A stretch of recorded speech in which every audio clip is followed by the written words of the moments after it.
hygiene and wellness once again. Thank you so much for watching ImaniTv. My name is Barasa Saenye. I welcome you to our program this year. It's 2025. We had not done any episode this year, but I welcome you. I hope that this year will be great for us all in matters our health and also our wellness. So I welcome you today to our program. I'm hosting Dr. Silas Owambulo once again this year. We are beginning with epilepsy on this episode. So stay tuned to our program until the end. I hope you get to learn. And as I'm speaking, we are winding up, if I'm not wrong, we are winding up the epilepsy week after we had the epilepsy day on Monday. So stay tuned until the end of the program. We also have Diana. She'll be introducing herself on this program and tell us much about her experience with epilepsy and other departments that she's engaged with. So stay tuned to our program. Karibu sana daktari. Thank you so much. I hope you've been okay. Yeah, I'm well. Yeah, I started well. We thank God. Yeah. Diana, how are you? I'm good. Okay. Thank you. Let's just narrow down to epilepsy once again, and maybe you can begin by briefly explaining what epilepsy is, where we categorize it and all that. Thank you so much for inviting us, and also we want to thank our viewers for creating time to watch this episode. Epilepsy is a disease that affects the brain. Mostly it affects any age group of people, starting from infancy to old age. Anyone can get epilepsy. It's a disease that is characterized by seizures that are frequent. Maybe they keep on occurring, and it's usually caused by there is some defect in the electric activity in your body, maybe the brain. Now there is that interference in terms of coordination of the electric activity in your brain. So this usually affects the coordination and movement of your muscles. We call them the motor sensations. So a patient who has epilepsy might have a convulsion or not. Depends on the type of epilepsy which we look at. So probably if a patient has generalized epilepsy, this patient will start having convulsions all over the body. If they are having focal epilepsy, maybe one single part of the body might start shaking. So it's actually a disease that is characterized by seizures. Yeah. You've mentioned that we have different types or the categories. Yes. What are the types of epilepsy that we have? I want to go into the medical terms that we have, but maybe I'll mention the commonest one. We have the generalized or tonic-clonic. So that is where the patient throws their hands and the legs, probably when they are fainting, and they might bite their tongue, they might open their bowels. So that is generalized epilepsy. We also have localized, whereby a patient might be having just these seizures. Maybe they have absent seizures where they just go mute for some minutes, then they come back to their senses. And again, depends on the disease progress. Early stages, the patient might be having absent seizures, but as they continue to having these seizures, it goes to generalize. So a patient might start with absent seizures, then they get to generalized seizures. So it also depends. But there are several types of epilepsy, and also there are convulsions that are not epilepsy. So there's a patient who will be having convulsions, but they don't have epilepsy. So we have what we call convulsive disorders. So it's also epilepsy is part of the convulsive disorders. For example, there are patients who have autism, they might have a convulsion. There are patients who have cerebral palsy, they might have a convulsion. Yes. Which one among these types of epilepsy is common that you have experienced? Generalized epilepsy is common. I think that's what most people know. Whereby a patient faints or has a seizure, then they start throwing their hands and legs. So that is the most common actually. Yeah. Among the causes of epilepsy, is it hereditary? Yeah, it is. It is hereditary. If somebody has epilepsy, probably there is one family member who has epilepsy. Most likely, but not always. Because when you tell the public that way, wanakuja kwako, then they tell you, daktari, I don't think this child has epilepsy, because we've asked around, there is nobody who has epilepsy. So there are types of epilepsy that are also not inherited. So you might find a child who has just genetic predisposition to epilepsy. So not all types of epilepsy are hereditary, but at least 70% is hereditary. Yeah. Now, when you're talking about epilepsy, we can't fail to mention it's the seizures. Yes. Now, how many seizures does one need to have in a day? And where do we say that this is too much now for a day or for this period? That's a good question, but I think Diana will chip in. Maybe if I allow her, because she's a patient, she has a good experience. Yes, please. Okay, so on that I can say it also depends. And this comes to a point where people are not taking their medications in the right way. For example, you might find that people faint on a daily basis, even 10 times in a day. Like every hour, they're just having their seizures. But now, if you're on medication, you take your medication in the right way, you'll find it goes, it reduces as it grows. As you're growing up, it reduces. So you might find you're fainting once a day, once a week, once a month, once a year. Like to my case, I think the last time I had seizures was like a year ago. Yeah, I've not had the episodes again because I'm really taking my medication seriously. Yeah. I think you're the right person to also answer this. What are the triggers for seizures? Okay, there are a lot. Number one, for example, I don't cook with charcoal, the jiko. Yes. That one really triggers. Number two, crowded places. Number three, large mass of water. I don't go for swimming. I always tell my friends I accept mini shamba. Is it associated with some phobia, or it's just that large it water is masses? something that really just triggers your brain. You get actually there is some fear that comes in you before. There is something that's called aura. When you get that thing, you feel when the seizure is coming. You always feel it.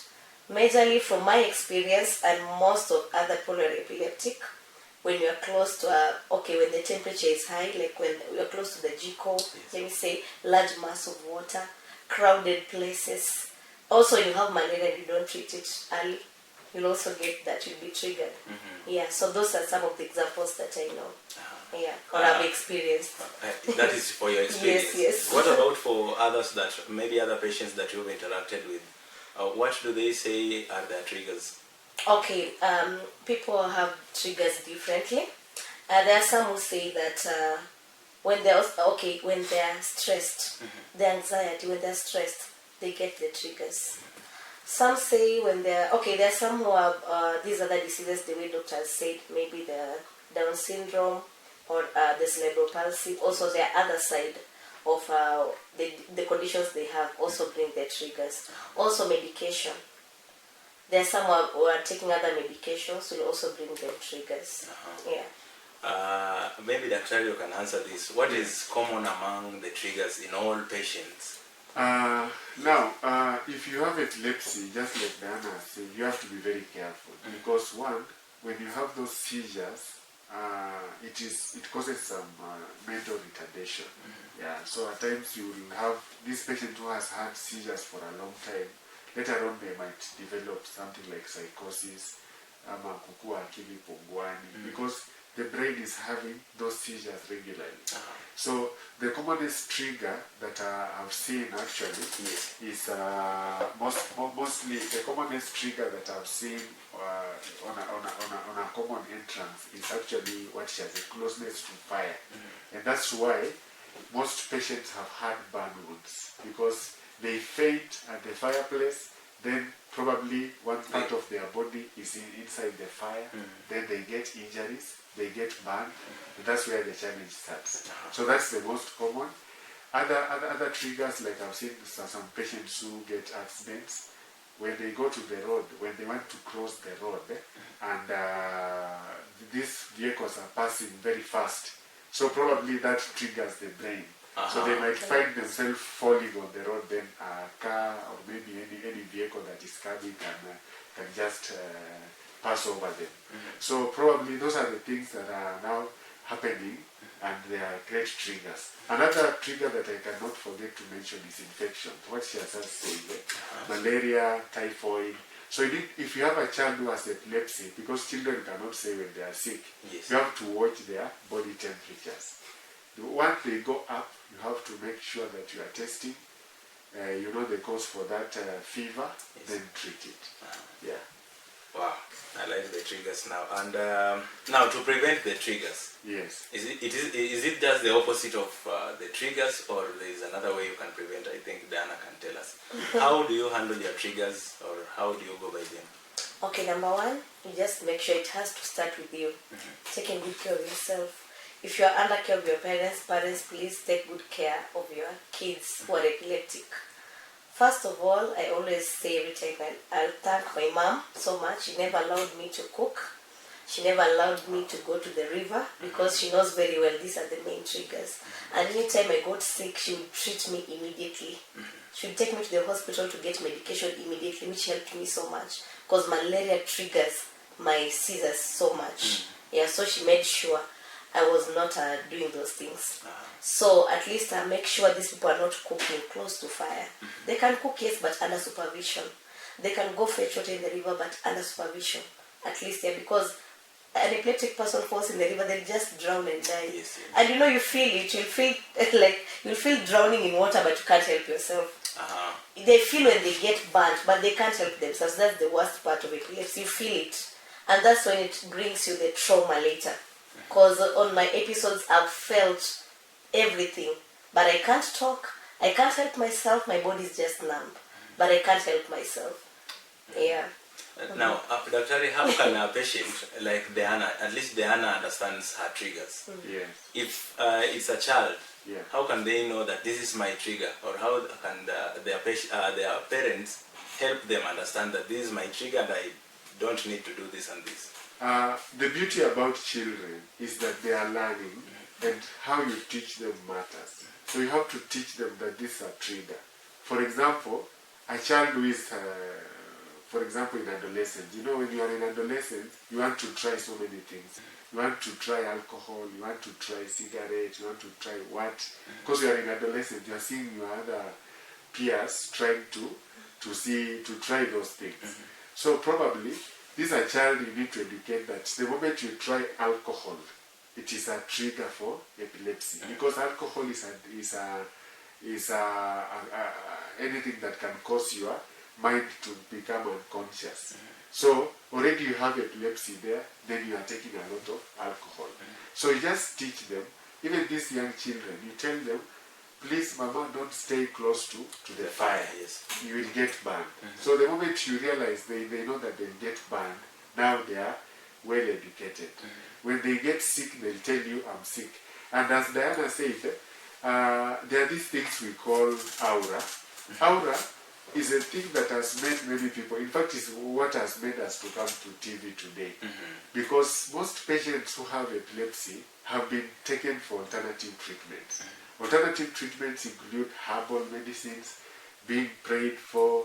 We believe in God, yes, but at times you don't use that as an alternative way of treating a patient.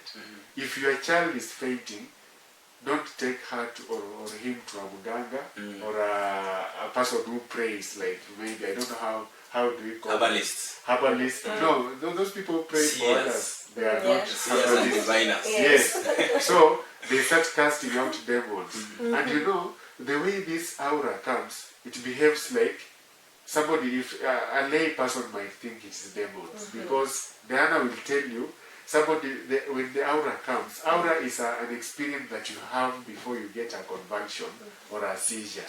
For example, you might feel like you are having, we call it deja vu, you are high on something, yeah? I always tell doctor, I feel I'm floating. Yes, you are I always floating. feel like I'm How long floating. does it last, the aura? Okay, when it comes, that's what I was explaining to you. You like get numb. You can't explain it, but you feel it, and it can take seconds or just a few minutes, maybe seconds or close to a minute. We'll feel like I'll feel my brain will like go absent. I'll feel like where I am, I'm not in a place I'm supposed to be in a period of seconds. then for me I always feel like I'm floating. And that's how I go. And it's uncontrollable. Yes, you can't control it. Yeah. So those auras are very important for parents to understand, because we've had controversial discussions with parents whereby parents are telling you that, Tari, this is not a disease, this is just a demon. Because you can imagine when I tell you right now, I feel I'm floating. What will you imagine? Yeah, you feel like somebody. So what you want to encourage the public is this. Yes. Aura is there, it is part of epilepsy. So this child, when they are telling you they are seeing so many people in their room, they are seeing people with white kanzus in their room, that is just an aura.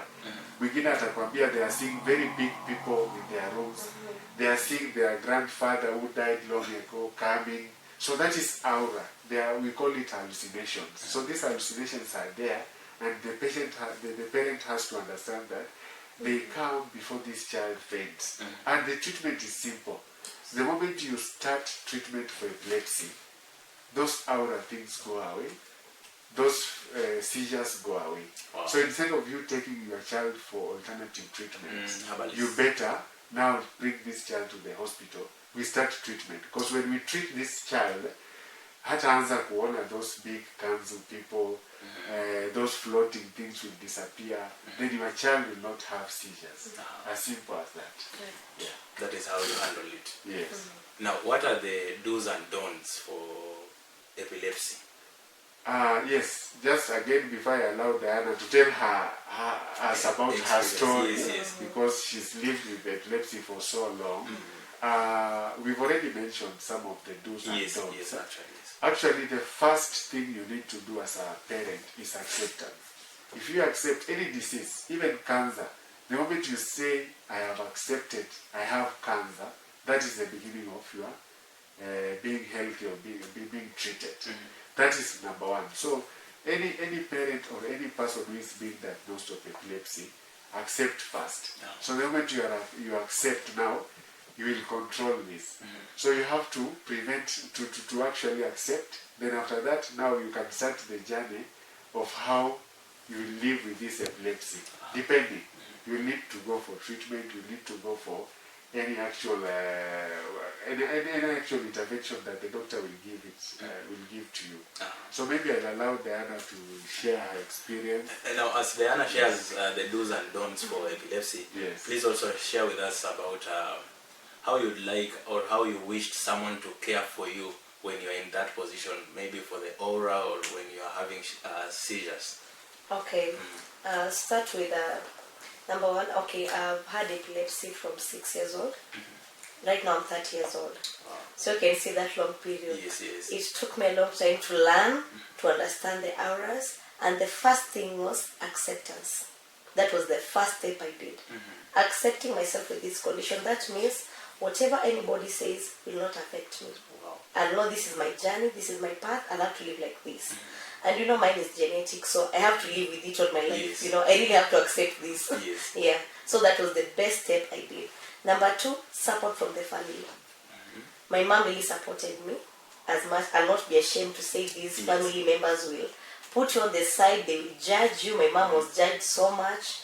We were even at some point chased away from home because of my condition. You know, it is so bad. Relatives, please. We don't want to associate with Yes, this type we don't associate with this type. You know, the fact that it's on me right now, that does not mean you are exempted. You might get yours when you're 40 years old. Yes. It comes at any age, or it might be different on your side. So let's start by accepting these people. Then in the society, you accept them like any other person. It is not a condition that somebody would wish to have, because it's not easy living with epilepsy. It's really not easy. Yes. And the worst part is stigmatization from the society. That's what makes it worse, the stigmatization part. Because if you're just accepted and everybody understands you the way you are, it will be easy for you. Another thing, going to school. Most of these kids are not taken to school because you see the worst side of epilepsy is you losing the memory. You wake up, you forget everything. It's like you're starting afresh, which is very difficult. You find even teachers in school, they tell these kids, no, you're not clever in this class. They call them mjinga sana kwa darasa. It's not appropriate. Understand this child. She or he has to take time to recover back to the normal path. It might take days, some even weeks. They don't even remember their name. For weeks, you can imagine. And that's why some go to the psychiatric part, like they wanakuwa na that mental issues kabisa. Yeah, so we also allow them in school. They're clever, they're bright. You know, I always say the moment you have epilepsy, that shows you have brains. Because we can't detect you're epileptic if your brain is not functioning. It must be functional. Yeah, so I'm so glad I also went to school at the level I reached. And right now I'm also working. I'm employed somewhere. So to employers out there too, give these people chances, give them jobs. Let them learn they can depend on themselves in the society. Yeah. Another thing I can say, we introduced some wristbands on the Epilepsy Awareness Day.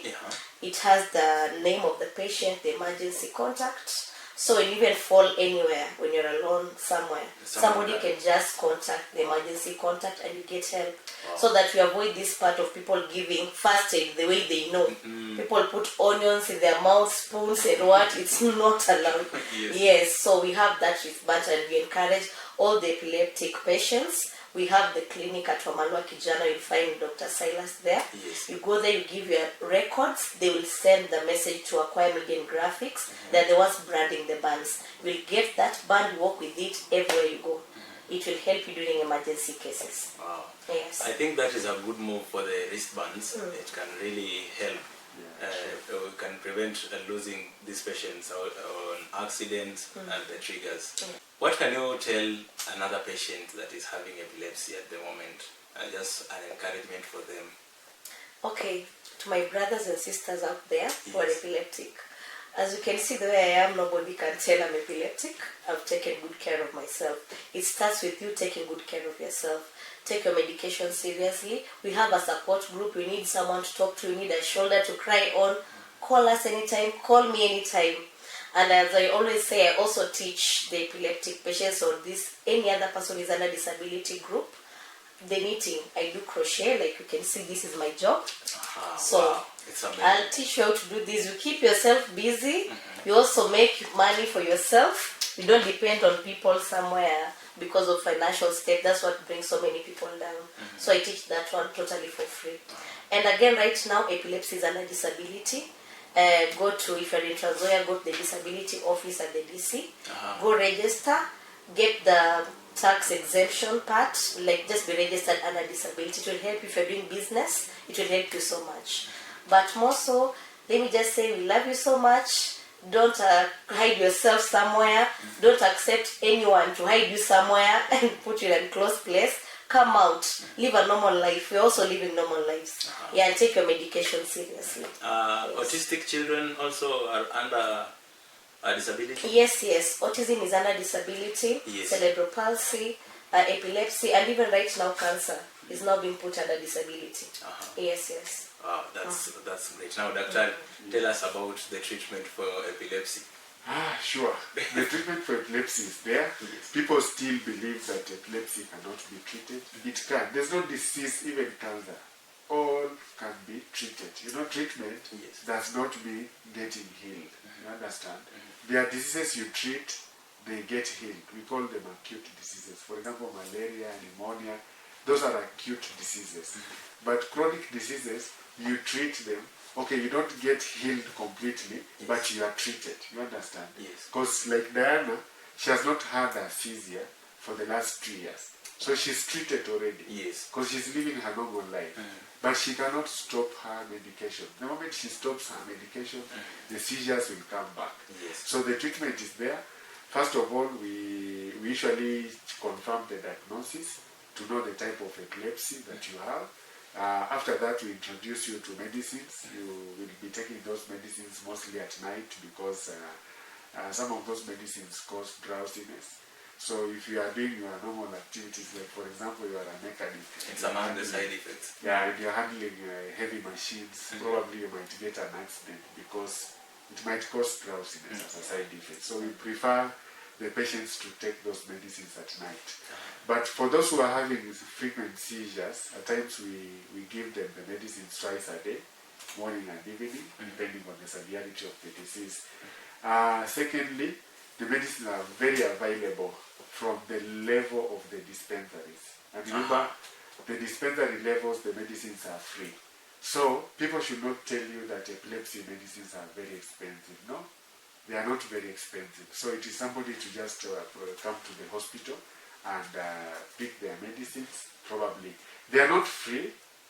At some point you have to purchase them. So we also but availability is important. Yes, availability is important. Yes. So we also call upon the government through NHIF to encourage most people to enroll through SHA. Yes. Then after enrolling through SHA, probably that will help our patients now to access the medicines. There are some very high-end medicines for those people who have had complicated epilepsies and are not easily available. So you also encourage the government to also make them available. So the medicines that I'm talking about that are very available are the lowest level medicines like phenobarbital, carbamazepines. You can find them in the dispensary, you can find them in the health centers. Yes. Now, secondly, as I finish on treatment, we also have psychotherapy. You have to be supported by your family. Remember, a child who has epilepsy, most parents usually tend to hide them in the bedrooms and wherever, just like cerebral palsy. So bring them out, let them start living.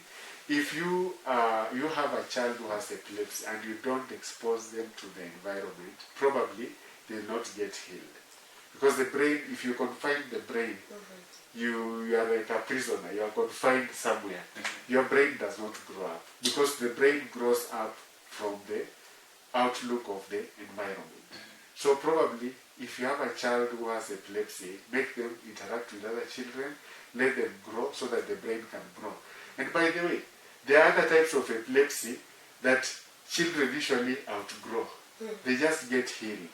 So if you are hiding your child in the house because they are having convulsions, you don't want people to see them, they might not outgrow the disease. I've had cases whereby a child developed epilepsy at 6 years. Then by 12 years, they are normal. They are not on medicines. So there are different types of epilepsy, as Diana has said. The hereditary epilepsy is permanent. Sometimes you may not get healed out of it. Yes. But other types of epilepsy, like we have epilepsy that is caused by diseases like meningitis, cerebral palsy. There are diseases like cerebral malaria. Yes. Those that affect the brain. This child might outgrow that disease. And there are other types of epilepsy that come at old age. For example, people who take a lot of alcohol. So if you take a lot of alcohol, you keep on falling. So you keep on injuring your brain all the time. There are people who are also very violent. They keep on fighting. Kama naonanga wa makanga wenye wanakuanga kwa stage. Hawakosi kupigana. So most of the time you get blows on your head all the time. We have these border guys who keep on riding their bikes very fast, then they fall on the road. So they get injuries, wanaamuka wanaenda, anasema mimi sijazoea. So later on, after 5 years, because of those frequent brain injuries, because of alcohol and those injuries, accidents, they develop epilepsy, especially alcohol. People who take alcohol, chronic alcoholics, they stay for 5-10 years, they start fainting. So the deal is simple: stop alcohol. If you are a rider, ride carefully. Observe traffic rules. Yeah. So those are the simple ways of preventing this epilepsy. I read about the surgery. Yes. How does it happen, epilepsy surgery? Very few cases of epilepsy have undergone surgery, but it depends on the cause of epilepsy. For example, if somebody has a tumor in the brain, you might do the surgery to remove the tumor, then somebody gets healed. So there are other ways of treating epilepsy through surgery, but not very common, because the commonest causes of epilepsy is generalized. So again, surgery is an option, but in rare cases. All right. Diana, do you have anything else to add, or maybe about disability and the department that you come from? Okay, just under disability, like we've said, epilepsy right now is under disability. People should go there and register. Yes. Registering under disability will help in so many ways. When you have that kind of disability, it will help in so many ways.